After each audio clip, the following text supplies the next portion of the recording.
When you think about Beyblade, you will most likely remember all of your favorite anime moments. Whether it's Ryuga hand-spinning El Drago for the first time, Vault perfecting his various launches, Tyson versus Kai, or even Bird getting clowned on every single battle. And I started thinking to myself, man, what did he do to make them Bladers. that mad? But did you know key battles, plot points, characters, and even more are changed in the manga? Some fights end differently, some characters act completely different, and in a few cases, the winner just straight up changes. So if you've only watched the anime, there's a good chance you remember certain moments completely wrong.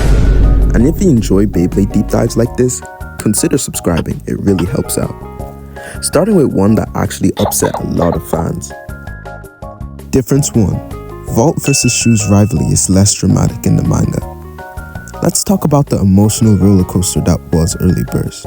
If you watch the anime, you know Shu turning into Red Eye was crazy. He gets the mask, his entire personality flips, and suddenly it's this super dramatic tragedy about saving your best friend from the evil dark mask side. But the manga is way more chill. There's no crazy, drawn-out villain transformation. Shu doesn't feel like he's being consumed by evil power. He just feels like a dude pushing himself insanely hard to be the absolute best. Instead of a tragic storyline about saving a lost soul, it's just a rivalry where one guy is getting too good and the other has to catch up. Not otherworldly evil powers in a show about spinning tops. Difference 2. Vault wins against Aiger, Beyblade Burst Turbo. In the anime, Aiger shattering Valkyrie and beating Vault is one of the biggest shocks in the franchise. It's the ultimate upset where the new kid actually takes down the old protagonist. But in the manga, that does not happen. Aiger still goes on his unhinged dark power rampage, but when he challenges Vault, he gets humbled. Hard. Vault beats the dark resonance out of Aiger, forcing him into a massive reality check. In the manga, Vault isn't just a champion Aiger has to beat. He's the guy who saves Aiger from his own villain arc. Difference 3. Ryuga is still alive? If you watch the Metal Fight anime, you probably remember the trauma. Ryuga gives everything to stop Nemesis, passes his star fragment to Kenta, and fades away into dust. It's a legendary, heartbreaking death. But in the manga, Ryuga lives. He still gives his power to Kenta and collapses from exhaustion, but he doesn't disintegrate. In the epilogue, we get a panel of a silhouette of Ryuga standing on a mountain with El Drago. The Dragon Emperor just walked it off. Difference 1. Vault wasn't robbed in the Season 1 finale. In the anime finale against Louis, Vault is about to win until Valkyrie hits a tiny dent in the stadium floor, loses balance and bursts. Fans were furious because it felt like a fluke. But in the manga, there is no stadium dent, no unlucky bounce. Louis just straight up overpowers Valkyrie and bursts it clean. He wins because he was stronger, period. And unfortunately, it leaves zero room for excuses. Difference 5. The Metal Fight manga is rated R for violence. In the anime, people get blown back by shockwaves, but they just get back up with dirt on their cheeks. But the manga is a battle to the death. There is literal blood.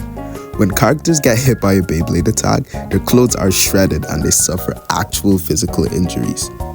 Characters like Rigi, Poison Serpent, don't just act creepy, they physically torture their opponents in the stadium. Difference 6. Free De La Hoya doesn't quit. In the anime, Free pushes himself so hard that his veins are popping out, and he has to forfeit against Vault due to injury. It left fans wondering if Vault could have won against a healthy Free. But the manga answers that. Free doesn't get all injured and he doesn't forfeit. He goes all out and Vault beats him cleanly. In the manga, Vault earned that victory with 0 asterisks. Difference 7. Tyson vs. Kai actually has a winner. The G-Revolution anime ends on a frustrating cliffhanger. Tyson and Kai clash, the screen freezes and we never see who wins. But the manga shows the ending. Tyson wins. And it goes further with a time skip showing adult Tyson and Kai watching their own kids, Makato and Gao, battle it out. It's the full circle ending the anime never gave us. Difference 8. Damian is way more relatable. In the anime, Damian is a creepy brainwashed kid who feels like a biological weapon. He's just a villain of the week on steroids. In the manga, he actually has a backstory. He was a poor kid living on the streets who was scouted by Hades Inc. because of his potential. makes his eventual defeat way more impactful because you actually understand why he's so desperate to win. It was his only way out. Difference 9. The star fragment selection is completely different, Metal Fury. In the anime, the Legend Bladers are basically chosen by a cosmic lottery. If you weren't one of the Destined 10, you were essentially irrelevant during the Nemesis crisis. Your Bay might as well have been made of cardboard compared to the god-tier power of the Legend Bladers. Fans were always salty that long-time fan favorites were forced to stand on the sidelines, while brand new characters like Dynamite got all the glory. The manga completely overhauled this list, and for many fans, it's a superior version. In the manga, they actually shortened the list by a lot. As funnily enough, most characters on this list are just filler characters or just straight up don't exist in the manga. And the only true legends in the manga, of course, are Genka, Kyokia, Ryuga, and Chris.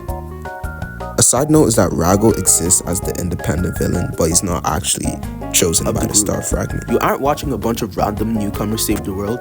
You're watching the OG squad, the characters that we've been invested in since the very first episode, stepping up to the plate.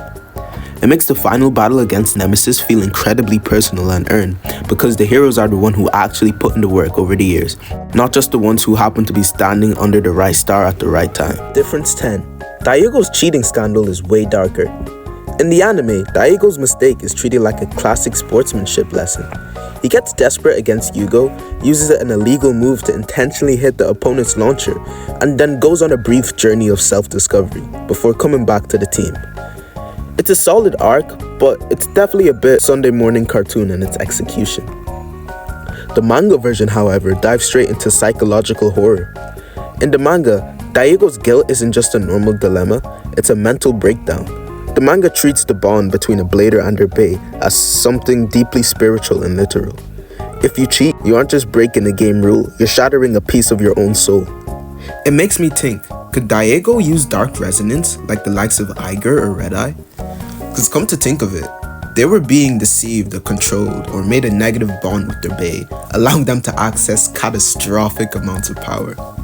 And seeing what Daigo was seeing with his bae manifesting to be a part of him really makes me think how unstoppable he would be with dark resonance. If he was unnerved by the unfair launch, there was a possibility he could become a sinister blader with his unbalanced doom-sizer. And that's how the Beyblade manga differs from the anime in some points. Because depending on which version you grew up with, you didn't just watch instead of read, you watched a completely different version of the story. Maybe you prefer the high-energy, world-ending stakes of the anime, or maybe you like the grounded, character-driven grit of the manga. Either way, it just goes to show how much more there is to discover in this franchise if you're willing to turn the page. So I've gotta know, which version do you prefer?